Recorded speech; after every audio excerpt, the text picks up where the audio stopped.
The head of Nigeria's police has announced the dissolution of its Special Anti-Robbery Squad with immediate effect. The move comes in the wake of widespread protests and a globally trending social media campaign to end the unit. There was outrage at the alleged harassment and atrocities committed by its officers. Sporadic protests have broken out across Nigeria in recent days after a video circulated on social media allegedly showing squad members shooting a man dead in Delta State.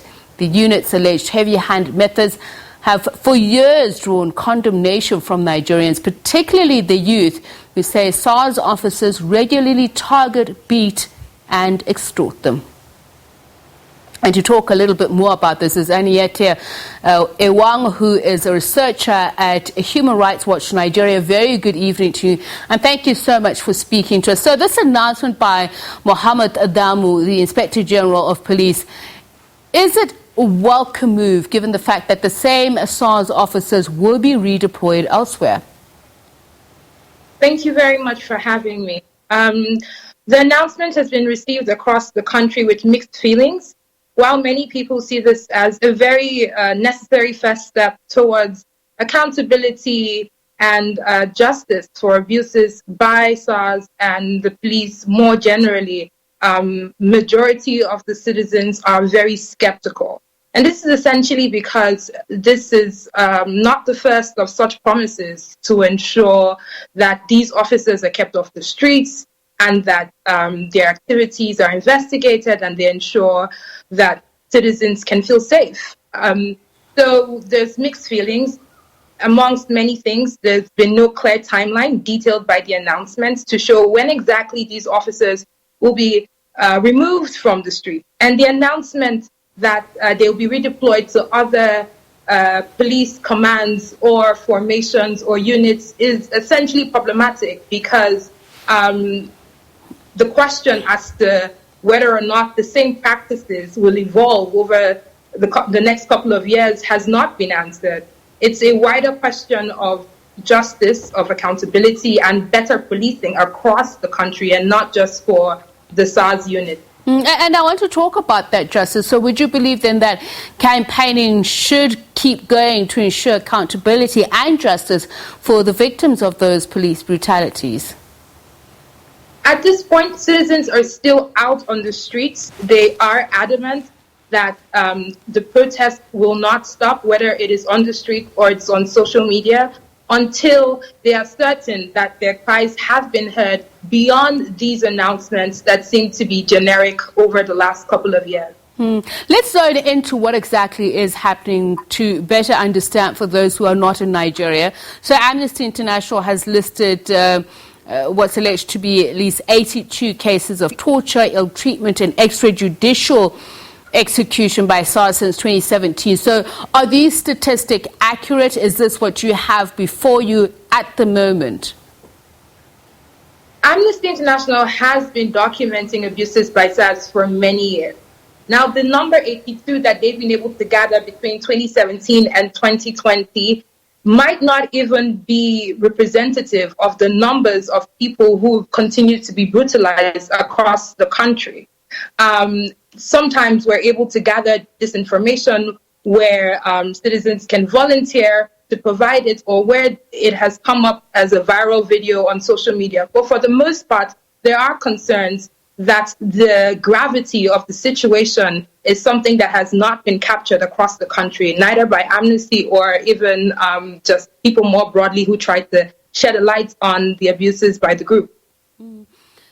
Just give us a sense of some of the abuses that have taken place, bar the one that we mentioned, and can you confirm that according to reports that these abuses are being carried out with the approval of high-ranking officers? Now, that's something that we have not been able to confirm, and which is why the question of an investigation into the activities of the group beyond the ban on its activities is really important. Citizens are eager to know just how widespread, the human rights abuses go beyond what goes on the street and what they experience.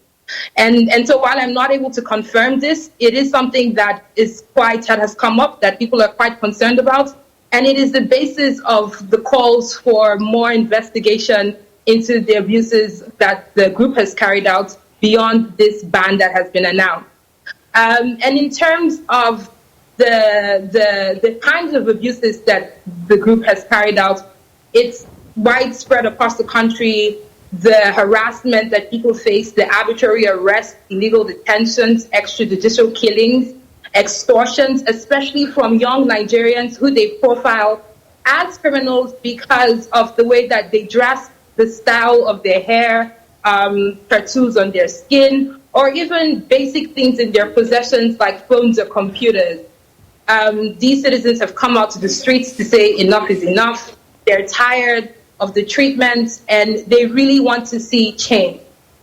And we're seeing videos there in the background, and we should have really warned our viewers that some of them are disturbing, but this is the whole point of having this discussion, isn't it, to show just how bad it is. And I want to talk about also the allegations of the existence of torture chambers within the Nigerian police force. Does that not then suggest a systemic problem as opposed to one that should be pointed at an individual unit? Absolutely. At Human Rights Watch, we've documented abuses by the police for many, many years.